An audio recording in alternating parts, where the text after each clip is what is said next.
Hi, this is Barb Carroll, and I am excited to talk to you today about relationship building and about the conversations that help you build relationships. Our business is all about relationships, whether it's relationships with our customers, our hostesses, our schools that we work with, maybe the booth person, our teams, certainly, the people that we bring onto our team, our recruits. So we're all about relationships, and therefore it makes a ton of sense for us to be really good at building relationships. And so we're going to talk about conversations that bring results, conversations that help you build relationships in all of those different areas of your business and the components of that conversation that bring you to that. Now, before we launch into this, let me just say conversations can occur in a myriad of different ways. They can be face-to-face conversations, they can be phone conversations, they can be conversations that you have in email, in Messenger, in any variety of ways. But still, the basic elements of a good conversation, a conversation that brings results, remain the same. So you can use these tips, these ideas to help you be more successful in building with those relationships with all different kinds of people in all different ways. So let's get to it. So, one good conversation can shift the direction of change forever. I really, really believe that. I believe that my success in this business has been a direct result of the conversations that I've had. And so we're going to talk all about this word results and the different elements of the word results that bring you to a good conversation that helps you achieve whatever your goal is for that conversation. So the first R, the R in results, stands for reason. The reason you're having the conversation, yours and theirs. So I encourage you to really decide before you go into any kind of conversation, what is your reason for the conversation? What is the goal that you want for, the conversation? What is it that you are trying to achieve? You also need to think about the reason from the perspective of why will they have this conversation with me? What is in it for them? Why should they choose me over anybody else that they could talk to about this particular thing?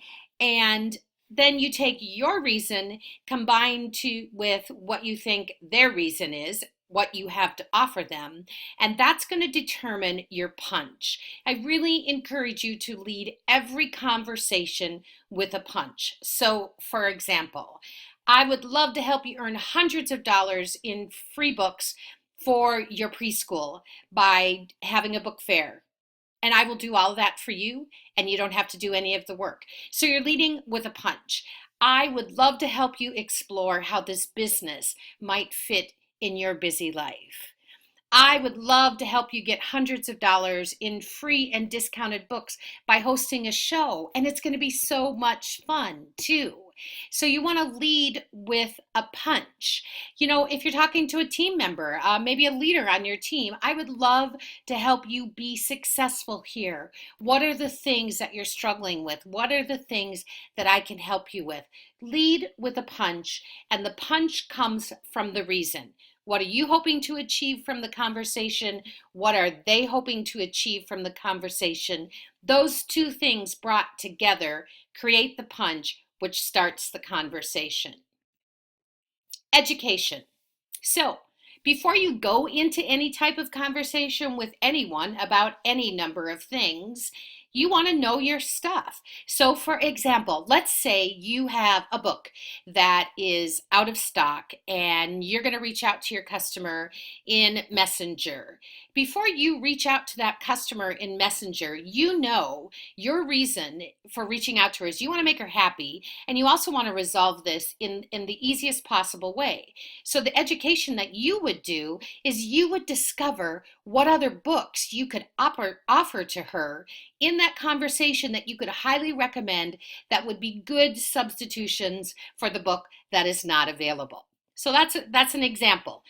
Education also applies to, okay, let's say you want to book a show with someone. Know your hostess special. Know what kind of punch you're going to add to that hostess special if you're going to. For me, this month is February, March is coming up. I'm going to want to book all kinds of shows in March. I'm going to book those shows with the hook for my hostess that Easter is coming, and I want them to get free books in their Easter basket. So educate yourself in terms of what's going on in the world, what's going on in your company, know your programs. So this especially applies, I believe, when you're working in the school and library market. Really know how the program works and also know how you want it to work.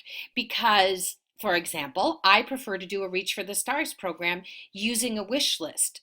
So I need to know exactly how that wish list, Reach for the Stars plays out, what it looks like, and I want to be able to share that with them in a positive way, and a clear and confident way, because I'm more likely to get the end result to my conversation that I'm looking for if I'm educated and I present it confidently.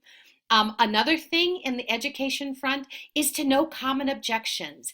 These are the same. They have been for years and they will continue to be the same, I would guess, for years to come. Hostesses generally have the same kind of objections. I'm too busy. I don't know enough people. I any number of things, but those are two very common ones. Maybe my house isn't big enough. Well, obviously now you can do a virtual party, so that's not an issue. Common objections to maybe joining your team. Be ready to be able to address those. Anytime you can speak an objection and overcome it before it's spoken from the other person, you are going to come out ahead in that conversation. So realize that your knowledge enables you to drive the conversation. Where do you want the conversation to go? How will you get there? If you are thinking of your reason, you're thinking of their reason, and you're educated on your topic, that's going to drive the conversation in the direction you need it to. Okay, S, start strong. This goes back to our punch. You need to start strong in terms of a couple things. You need to keep it very simple. So stay simple and smile lots. Your friendliness, your enthusiasm, that all needs to come across in your start. You want to lead with a punch. You then want to ask permission in a very smiley, friendly kind of way. For example, do you have, 5 minutes for us to talk about this today? Could I set up a time to come back and share with you more? Starting strong also means you've got to keep it short. Short is important in those initial conversations. If you give too many details, everything that you're trying to achieve in this conversation can be squashed because you are talking too much. You need to keep it simple. And I love this quote here. If you are the smartest person in the room, then you're in the wrong room. Be humble and stay simple and friendly, and keep it short, because they don't want you to just unload all these details on them right at the beginning of the conversation. Remember, you're building a relationship here. So the S stands for start strong, stay simple, smile lots, keep it short. U, understand and use self-control. Understand their time. Ask and respect it. One of the best things you can do with people is ask them if they have time. Do you have time to talk to me for about 10 minutes today about this? Do you have 5 minutes where I could, share a little bit more with you? Understand their time, and be respectful of that. Also, again, going back to those common objections, understand those common objections. Also understand their need to ponder, to ask others, to offer to help with this, help them kind of think it through, sound it out. Self-control, using self-control is really big in the U area too. Again, going back to don't be the one doing all the talking. You've got to be prepared to be a good listener and to be able to start with a punch and then listen and ask questions, which we're going to get to. But you can see by this little diagram here, this is where the good stuff happens. The good stuff doesn't happen when you are talking and talking and talking. The good stuff happens when you understand and you respect their time and you know the common objections and you keep things short and simple. Listen. Listen, listen, and listen some more. Ask questions, both professional and personal, if there is an opportunity, okay? Now, the professional questions, for example, let's think about with a potential recruit. So a professional question would be, what drew you to our company? What things interest you about our business? What do you think you'd like to achieve from this? What will be objections or concerns? What would be challenges for you?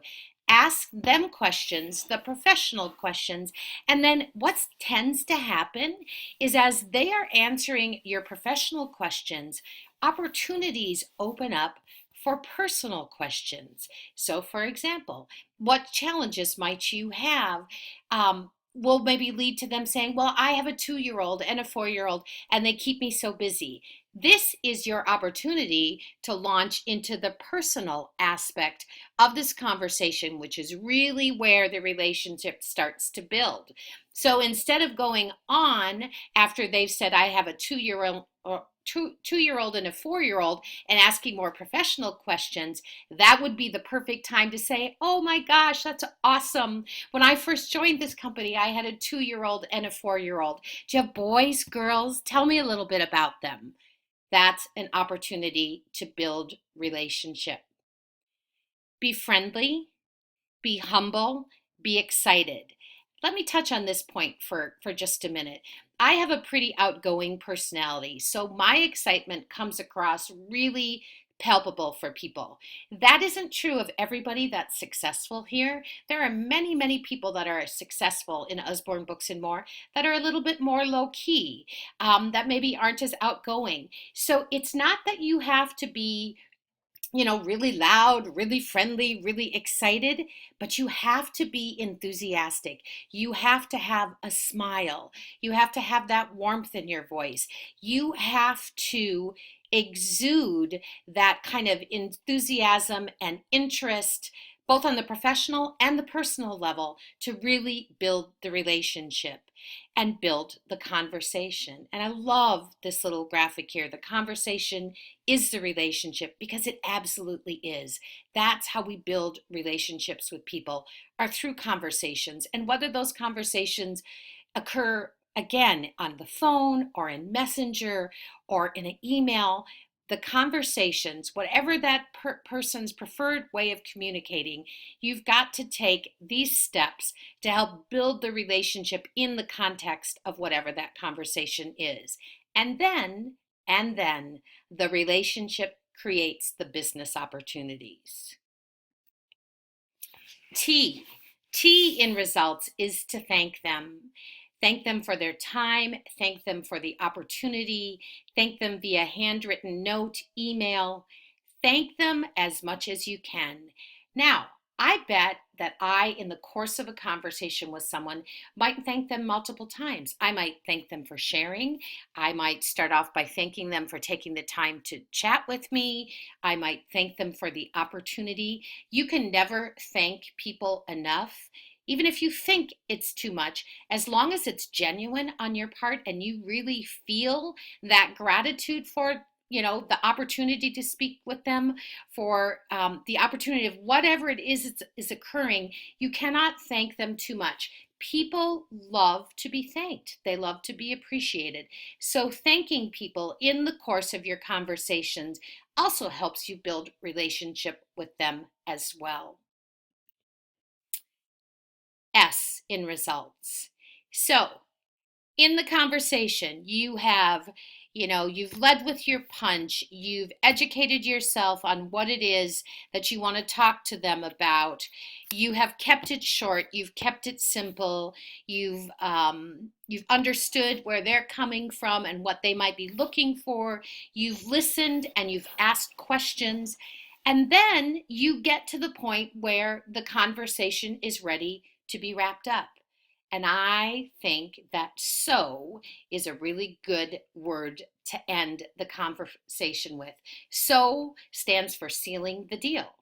So, how do you see this fitting into your life? So, what questions do you have? So, how does this sound? So, are there any concerns that would hold you back? So, shall we set the date? So is a great closing word, and you want to use that in your conversations.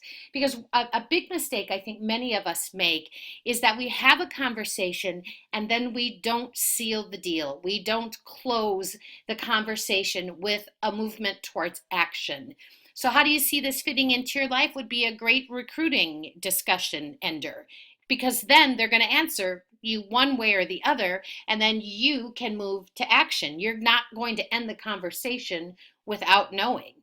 Another one there would be, so are you ready to order your kit? So are you ready to schedule your kickoff? So, what questions do you have would be a really good one again for recruiting. It also would be a great one as you're trying to get into schools with different programs, asking people what questions they might have. Maybe it's somebody that you're talking to about a Cards for a Cause, for a Relay for Life, or for a Girl Scout troop. You want to find a way to bring that conversation to a close and move it to the closing of the deal. So is an important it's an important word, and it's a great lead in to closing the conversation. One does not simply ask a question, one must ask the right question. And I think if you put so at the beginning of it and you frame some of these questions into your conversations, you'll find that your results will improve.